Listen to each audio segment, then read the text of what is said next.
This scene between Athena and Veronica unfolds like a confession whispered into the quiet hours of self-discovery, a moment that exists somewhere between uncertainty and awakening, between what is said and what is felt.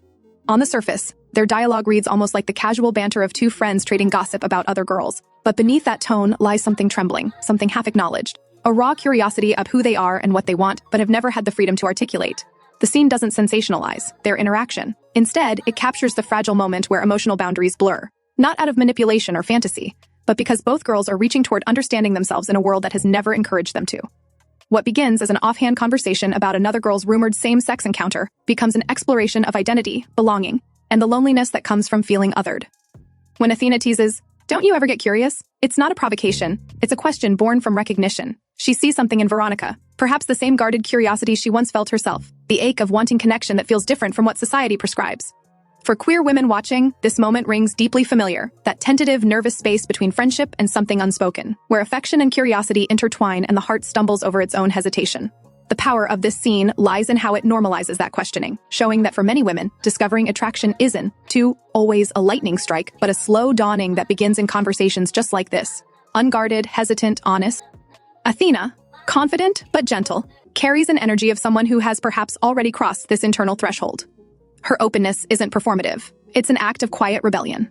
In a culture that still demands women's desires be filtered through the expectations of men, Athena's ease with her own curiosity feels radical. She does not frame her experiences with shame or apology. She speaks of them as natural extensions of closeness, as something that simply felt right. That phrasing is significant. For queer audiences, it's rare to hear same-gender connection described in those simple human terms, without the weight of guilt or moral panic. Her matter-of-factness becomes a form of representation itself, a refusal to treat same-gender intimacy as scandalous.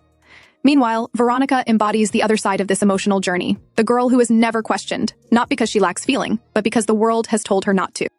Her discomfort, her flustered laughter, her nervous, no responses reflect not revulsion, but the awkwardness of someone who has never been given permission to explore beyond what she was taught was normal. For many women watching, especially those who discovered their queerness later in life, Veronica becomes a mirror, a reminder of how curiosity can live quietly in the body, silenced by years of conditioning. Her hesitance isn't a lack of interest, it's the product of repression. It's what happens when a woman learns that her worth is tied to what she is seen wanting, and that to want another woman is to risk everything. What the scene captures so poignantly is the difference between physical proximity and emotional intimacy. When Athena asks to touch Veronica's shoulder, the gesture is not sexualized, it's symbolic. It's a moment of consent, of emotional testing. She's asking, "Can I be close to you?" in a world where closeness between women has always been misunderstood. For queer viewers, that small act of asking carries immense weight, because it represents a kind of care so often denied to them, the right to explore tenderness safely. This is not a scene about seduction, it's about connection. The touch becomes a metaphor for trust, for the courage it takes to be seen. And in that moment, Veronica doesn't pull away. She allows herself to stay present, even as uncertainty flickers in her expression. That stillness speaks louder than any dialogue could. It's the pause before realization, the heartbeat before acceptance. For women and queer audiences alike, it's a deeply human moment, the space between fear and freedom, when you decide to stop hiding from yourself. The dialogue about practice and building stronger relationships for the squad may sound naive on the surface, but emotionally, it reveals how deeply social structures influence female intimacy. Veronica rationalizes her curiosity through the language of belonging, by framing it as something functional, something that serves the team.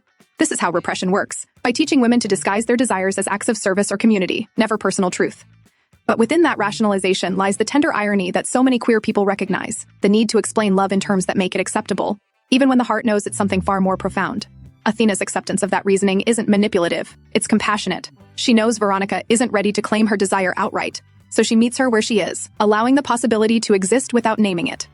That patience mirrors real queer relationships where one partner's openness often becomes the soft landing for the other's discovery. In this way, Athena becomes both guide and mirror, a reminder that queerness isn't always about knowing who you are, but about finding someone who lets you explore the questions safely. Cinematically, this scene also challenges how intimacy between women has been portrayed historically. Instead of the glossy voyeurism or sensational framing that so often plagues queer female representation, the moment unfolds quietly, grounded in realism. The camera doesn't objectify, it observes. It gives both women equal space in the frame, respecting the mutuality of their experience. This visual balance matters because it reclaims the narrative from the male gaze. It's not about watching two women through fantasy, it's about feeling with them through empathy. That shift transforms the scene from something potentially provocative into something profoundly intimate. It invites the audience, especially women, to see themselves not as outsiders peering in, but as participants in the emotional truth unfolding on screen. There's also a subtle commentary here on societal double standards. When Athena mentions Savannah kissing a girl, Veronica's disbelief She's been with so many different guys. Why would she do something like that? Reveals how deeply internalized heteronormativity runs. It's not cruelty, it's confusion born from conditioning. The assumption that queerness must replace heterosexuality rather than exist alongside it speaks to a cultural discomfort with fluidity. Women are allowed to be emotional, nurturing, even physically affectionate with one another, but the moment that affection hints at desire, it becomes taboo. This discomfort persists because society still defines female sexuality through visibility to men. If men aren't the intended audience, it's seen as transgressive. This scene refuses that framework. It allows these two girls to exist outside of performance, exploring desire that belongs to no one but themselves. For queer women, that autonomy is revolutionary.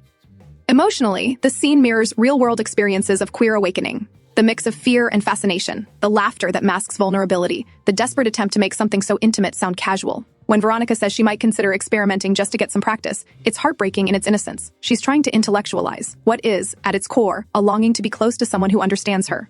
For queer audiences, that's a painfully familiar instinct, to downplay desire as curiosity, to protect oneself from rejection by pretending it's not serious. Yet even within that deflection, there's courage. Veronica is allowing herself to imagine. She's letting the possibility exist, even if she can't yet say it aloud. And that is the first step of becoming. Athena's response, kind, unpressured, understanding, creates the emotional safety that makes such becoming possible. Their connection isn't defined by the act of kissing, it's defined by the permission to feel. What makes the ending of the scene so resonant is its ambiguity. When Veronica remarks that Athena's lips are softer than any guy's, it's not about comparison. It's about realization. It's the first time she articulates joy without apology. Her tone changes. It's lighter, freer. In that small acknowledgement lies the film's quiet thesis, that love between women isn't strange or deviant, it's simply different. And in its difference, it reveals a kind of tenderness the world doesn't always know how to hold. The decision to move to another room isn't about escalation, it's about privacy, about claiming a space where judgment cannot reach. For queer audiences, that privacy feels sacred. It's not secrecy, it's safety. Ultimately, this scene speaks to something far larger than two girls experimenting. It's about the emotional architecture of queer identity, the way discovery often begins in the smallest gestures, the way safety allows honesty to bloom. It's about how women, long taught to suppress desire, find liberation not in grand declarations but in quiet acceptance. For lesbian and queer viewers, Athena and Veronica's moment together represents the bridge between confusion and clarity, between being seen and being free.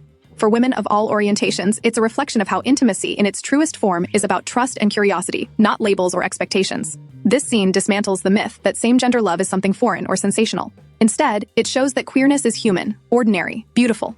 The discomfort it might provoke in some viewers only proves how necessary it is to see women taking ownership of their emotions, their bodies, and their stories. Athena and Veronica's connection becomes a quiet revolution, one rooted not in rebellion for its own sake, but in the simple, radical truth that love, when it's honest, is always worthy.